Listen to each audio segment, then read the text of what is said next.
'Twas the night before Christmas, when all about the hull not a creature was stirring, not even a gull. The stockings were hung in the galley with care, in hopes that Captain Nicholas soon would be there. The shipmates were nestled all snug in their beds, while visions of sangria danced in their heads.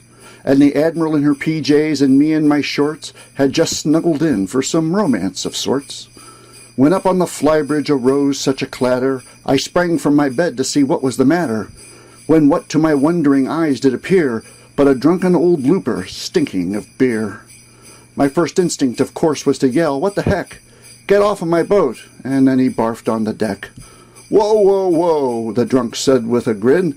"You got any beer? Or if not, I'll take gin."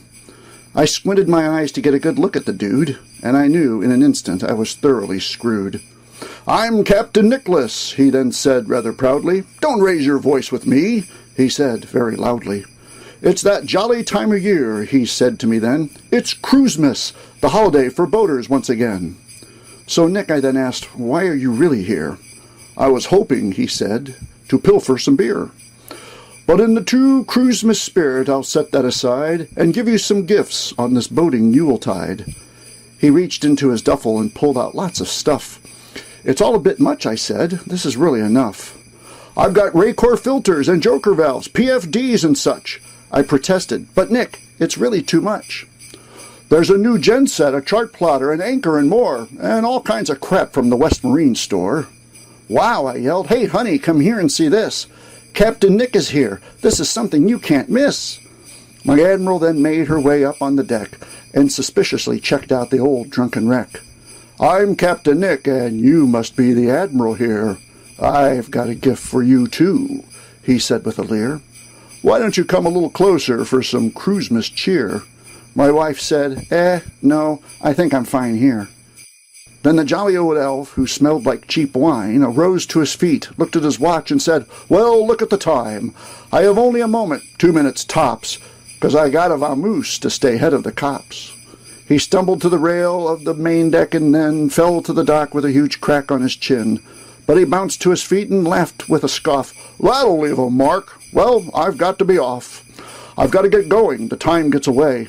It's a long night ahead, so I mustn't delay." A twinkle in his eyes, bright as stars, did appear. "Now, where in hell did I park those 8 tiny reindeer? But before I go, there's more things I must say before the end of this Cruisemas day. Hold fast to your friends and to your shipmates be true, and always love your Admiral as your Admiral should love you. In all of your journeys be safe, always be at your best. To safely and securely you pass every test. To be extra safe, it doesn't take much. Err on the side of caution with weather conditions and such. Always take the time and see all of nature. Revel in God's creation, and don't be a stranger to the beauty that only we boaters will be, a witness of the majesty of an azure blue sea. And remember that we boaters are to be better than most, as stewards of our realm from the deepest depths to the coast. And it's a responsibility that we all share to show the landlubbers of this how to care.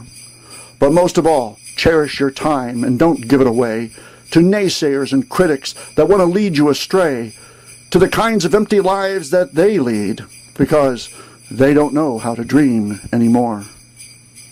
"Well, Captain," he said, "you've got a mighty fine ship. The 2 of you take care of yourselves and have a nice trip. Wherever you go and whatever you do, take care of your boat and she'll take care of you." We watched him walk away while he bellowed, "Ho, ho, ho!" like he was hailing the heavens on a radio. But there was one small thing that he just couldn't hide. Captain Nicholas couldn't walk straight if he tried. We turned towards the door to get back to our bed when we heard Captain Nick yelling instead. We ran down the dock to see what was the stink. Captain Nick walked off the dock and into the drink.